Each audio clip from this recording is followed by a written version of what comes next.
వర్తమానము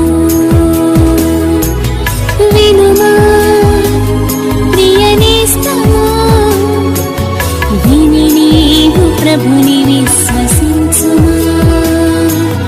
వినుమా ప్రియ నేస్తమా, విని నీవు ప్రభుని విశ్వసించుమా.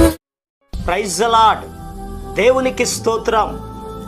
అనుదిన మన్నా అనే ఈ ఆధ్యాత్మిక కార్యక్రమాన్ని వీక్షిస్తున్న ప్రియ సోదరి సోదరులారా, మన ప్రభువును రక్షకుడునైన యేసు క్రీస్తు అతి శ్రేష్టమైన నామములో మీ అందరికీ శుభాలు వందనాలు తెలియచేయుచున్నాను.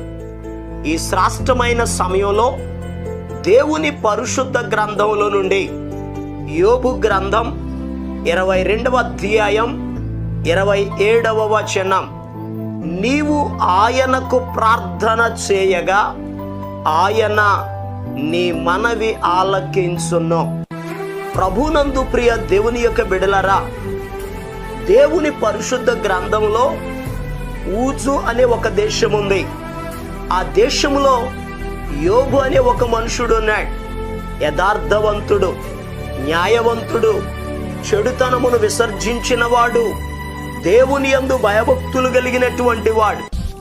దేవుడు అతనిని ఆశీర్వదించాడు.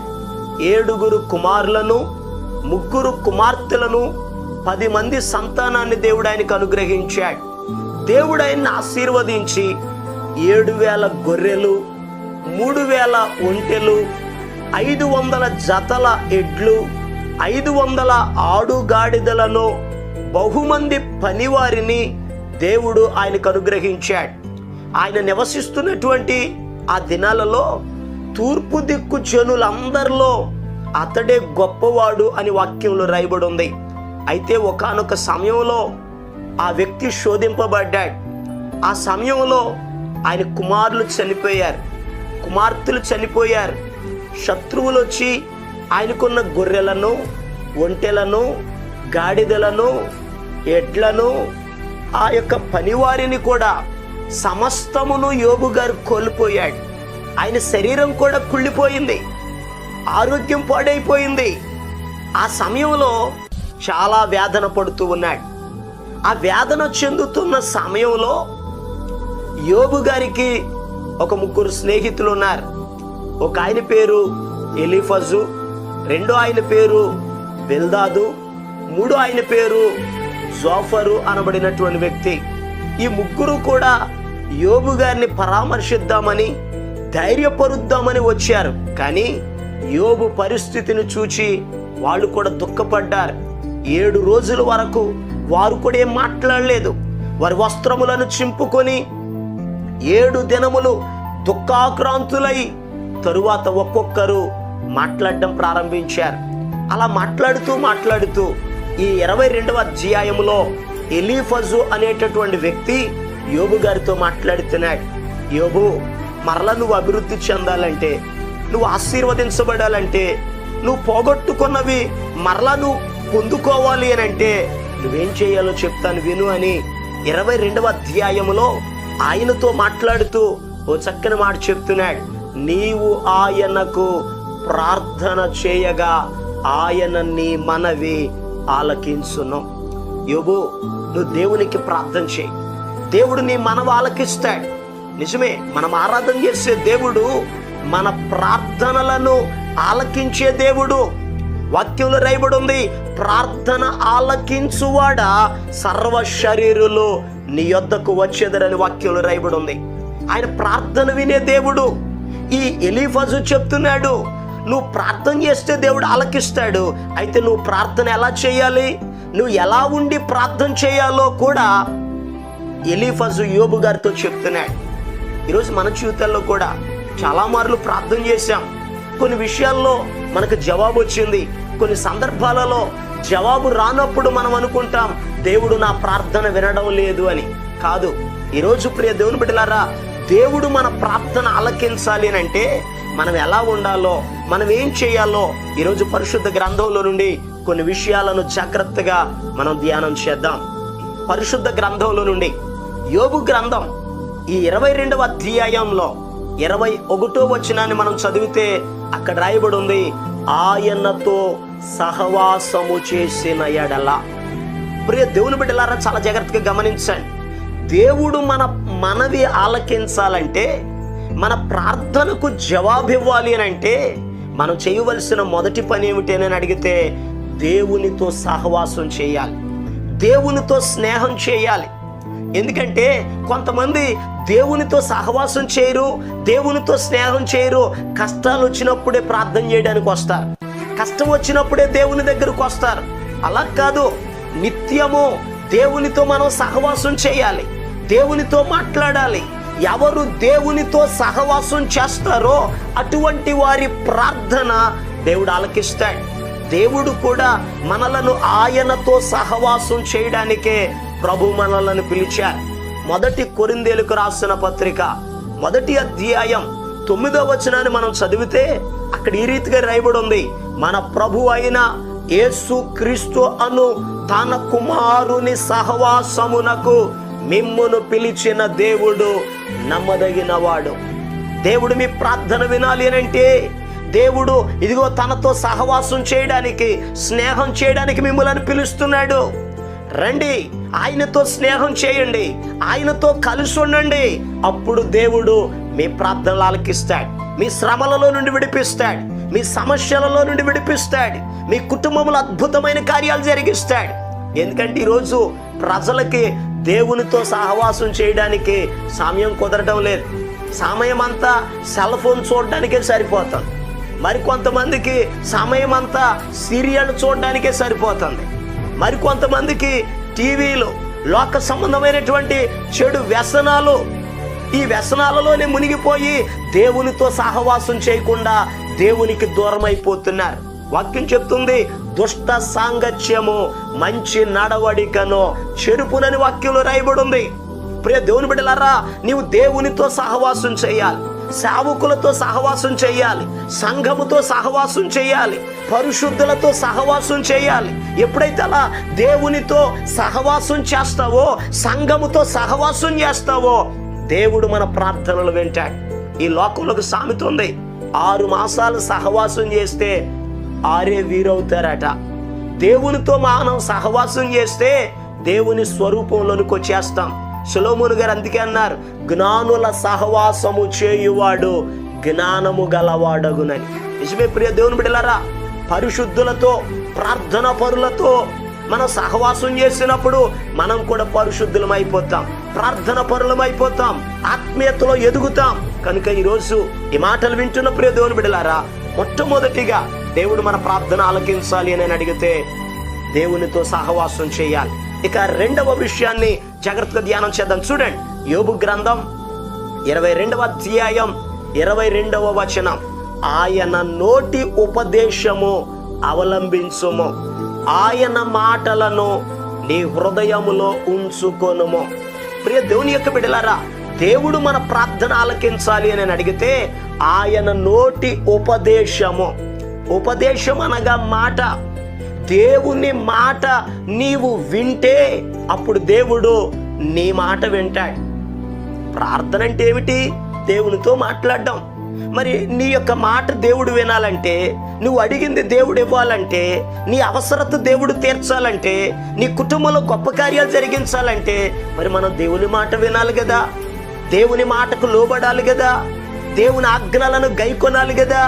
ఈరోజు లోకంలో చాలా మంది దేవుని ఉపదేశాన్ని తృణీకరిస్తారు, దేవుని వాక్యాన్ని చదవరు, దేవుని వాక్యాన్ని ధ్యానించరు, దేవుని వాక్యమును హృదయంలో భద్రం చేసుకోరు. మరి దేవుని మాటను వినకపోతే దేవుడు మన మాట ఎలా వింటాడు? దేవుడు మన ప్రార్థనకి ఎలా జవాబిస్తాడు? ఈరోజు ప్రియ దేవుని బిడ్డలారా, దేవుడు నీ ప్రార్థన ఆలకించాలంటే నువ్వు దేవుని మాటను విను, దేవుని ఆజ్ఞలను గైకొను. ఎందుకనగా ప్రభు చెప్పారు, మీరు నా తట్టు తిరిగిన ఎడల నేను మీ తట్టు తిరుగుతాను అని అన్నారు. మనం ఆయన పక్షంగా ఉంటే దేవుడు మన పక్షంగా ఉంటారు. మనం ఆయన మాటను వింటే ఆయన మన మాట విని మనకు సమాధానాన్ని ఇస్తారు. ఈరోజు ఈ మాటలు వింటున్న ప్రియ దేవుని బిడ్డలారా, దేవుని మాటలను ఆలకించండి, దేవుని మాటలను గైకొనండి. దేవుని మాటలను ఎప్పుడైతే మీరు వింటారో మీ ప్రార్థనలకు జవాబు వస్తుంది, మరి ఇంకొక మాటను ధ్యానం చేద్దాం. యోబు గ్రంథం 22వ అధ్యాయం 23వ వచనంలో రాయబడి ఉంది, సర్వశక్తుని వైపు నీవు తిరిగిన ఎడల నీ గుడారములో నుండి దుర్మార్గమును దూరముగా తొలగించిన ఎడల నీవు అభివృద్ధి చెందుతావు. ఎలీఫజు చెప్తున్నాడు, అయ్యా యోబు, నీ గుడారములో నుండి దుర్మార్గమును తొలగించు. దుర్మార్గం అనగా పాపము. దేవుడు ఒక వ్యక్తి ప్రార్థన ఆలకించాలంటే పాపమును విడిచిపెట్టాలి. పాపము మనలో ఉన్నంత కాలము దేవుడు మన ప్రార్థనకు జవాబివ్వడు. వాక్యంలో రాయబడి ఉంది, పాపుల మనవి దేవుడు ఆలకింపడు. అందుకే కీర్తనాకారుడైన దావీదు గారు 66వ కీర్తన 18వ వచనంలో ఆయన అంటున్నారు, నా హృదయములో నేను పాపమును లక్ష్యము చేసిన ఎడల ప్రభువు నా మనవి వినకపోవును లేక ఆలకింపకపోవును అని అన్నారు. దేవుడు మన ప్రార్థన ఆలకించాలి అని అడిగితే మనలో ఉన్న పాపమును విడిచిపెట్టాలి. అతిక్రమములను దాచిపెట్టేవాడు వర్ధిల్లడు, వాటిని ఒప్పుకొని విడిచిపెట్టువాడు కనికరం పొందునని వాక్యంలో రాయబడి ఉంది. మీరు అడగొచ్చు, అయ్యా పాపం మనలో ఉంటే మన ప్రార్థన దేవుడు ఎందుకు వినడండి, ఎందుకు వినడు అని అడిగితే యెషయా గ్రంథం 59వ అధ్యాయం 1వ వచనంలో రాయబడి ఉంది, రక్షింపనేరకయుండునట్లు యెహోవా హస్తము కొరచు కాలేదు, విననేరకయుండునట్లు ఆయన చెవులు మందం కాలేదు. మీ దోషములు మీ పాపములు మీకును దేవునికిని అడ్డుగోడగా వచ్చెను అని వాక్యంలో రాయబడి ఉంది. మన పాపములే అడ్డుగా నిలబడ్డాయి. మన ప్రార్థన దేవుని దగ్గరికి వెళ్లకుండా, సమాధానం రాకుండా, దేవుడు మనకు జవాబు ఇవ్వకుండా మన అతిక్రమములు అడ్డుగా నిలబడ్డాయి. ఈరోజు దేవుని సన్నిధిలోకి వచ్చి నీ పాపములను ఒప్పుకుంటే దేవుడు నీ మనవి ఆలకిస్తాడు. ఎలీఫజు అనేటటువంటి వ్యక్తి యోబు గారితో 3 విషయాలు చెప్తున్నాడు. అయ్యా దేవుడు నీ మనవి ఆలకిస్తాడయ్యా, నేను మరలా అభివృద్ధి చేస్తాడు. అయితే నువ్వు చేయాల్సిన పని దేవునితో సహవాసం చేయి. దేవుని మాటను నీవు విను, పాపమును విడిచిపెట్టు. దేవుడు నీ మనవి ఆలకిస్తాడు, దేవుడు నిన్ను అభివృద్ధి చేస్తాడు. నువ్వు పోగొట్టుకున్న దానికంటే 2 అంతలుగా దేవుడు నిన్ను అభివృద్ధి చేస్తాడు అని చెప్పాడు. నిజమే. ఈరోజు ఈ మాటలు వింటున్న ప్రియ దేవుని బిడ్డలారా, మీ జీవితాల్లో కూడా దేవుని మాటలు వినండి, సహవాసం చేయండి, పాపములను ఒప్పుకోనండి. అప్పుడు మీ ప్రార్థన దేవుని సన్నిధికి చేరుతుంది. మీ ప్రార్థనలకు జవాబిస్తాడు. మీరు అడిగిన ప్రతి ఈవిని మీరు పొందుకుంటారు. మీరు ఊహించిన దానికంటే, అడిగిన దానికంటే అత్యధికమైన ఆశీర్వాదాలు దేవుడు మీకు కలుగజేస్తాడు. అలా ప్రభు మీకు అనుగ్రహించాలని మీ కొరకు నేను ప్రార్థన చేస్తాను. తలల వంచండి, కళ్ళు మూసుకోనండి, ప్రార్థనలో ఏకీభవించండి. మహాపరిశుద్ధుడును ప్రేమ కలిగిన మా పరమ తండ్రి, నీకు వందనాలయ్యా. ఈ వాక్యమును విన్న నీ బిడ్డల కొరకు ప్రార్థన చేస్తున్నాను. నువ్వు ప్రార్థన ఆలకించే దేవుడివి అయ్యా. నీతో మేము సహవాసం చేయాలని, నీ మాట వినాలని, ప్రభువా మా పాపములు ఒప్పుకోవాలని నీ లేఖన భాగంలో నుండి మేము నేర్చుకున్నాం. ఈ మాటలు వింటున్న ప్రతి బిడ్డను మీరు దీవించండి, ఆశీర్వదించండి, ఆరోగ్యవంతులుగా తీర్చిదిద్దండి. వారి ప్రార్థనలకు జవాబు దయచేయండి అయ్యా. వారి కుటుంబంలో బిడ్డలను గూర్చి కానీ, వ్యాపారాలను గూర్చి కానీ, ఉద్యోగాలను గూర్చి కానీ, కుటుంబ పరిస్థితులను గూర్చి కానీ, ఏ విషయములైతే నీ బిడ్డలు ప్రార్థన చేస్తున్నారో ప్రతి ప్రార్థనకు జవాబు వచ్చునుగా ఆజ్ఞాపిస్తున్నాను అయ్యా. నీ బిడ్డల యొక్క ప్రార్థనలను అంగీకరించండి, వారి అవసరతలను తీర్చండి, కుటుంబంలో క్షేమమును మీరు దయచేయండి. నీ బిడ్డలకు మీరు తోడై ఉండండి. ఈ దినమంతయు వారి ప్రయాణాలలో, వారి పనులలో అయ్యా నీ సహాయమును మీరు దయచేసి దీవించి ఆశీర్వదించమని యేసు క్రీస్తు అతి పరిశుద్ధమైన నామం పేరట ప్రార్థన చేసి అడిగి పొందుకొని ఉన్నాము తండ్రి, ఆమేన్. మన ప్రభు అయిన యేసు క్రీస్తు కృప మీకు తోడుగా ఉండి నడిపించును గాక, ఆమేన్. ఈరోజు పుట్టినరోజు మరియు పెళ్లి రోజు జరుపుకుంటున్న వారికి సీసలి మన్నా చర్చి తరపున మా కుటుంబ పక్షముగా మీకు శుభాలు తెలియపరుస్తున్నాం. May God bless you. దేవుడు మీకు తోడుగా ఉండి మిమ్మల్ని ఆశీర్వదించును గాక. దయచేసి గమనించండి, మీ కొరకును మీ కుటుంబం కొరకును దేవుడు మిమ్మలను అభివృద్ధి పరచాలని నిత్యము మేము ప్రార్థన చేస్తున్నాం. ఏమైనా ప్రార్థన అవసరతలు ఉన్న యెడల ఈ స్క్రీన్ మీద కనబడుతున్న నెంబర్కి ఫోన్ చేసి తెలియపరచండి. ప్రియ దేవుని బిడ్డలారా, అనుదిన మన్నా అనే ఈ వర్తమానాలు మీ స్నేహితులకు, మీ బంధువులకు కూడా షేర్ చేయండి. మన్నా చర్చ్ సీసలి అనే ఈ యూట్యూబ్ ఛానల్ను సబ్స్క్రైబ్ చేయండి. అందరికీ వందనాలు. ప్రార్థనా శక్తి నాకు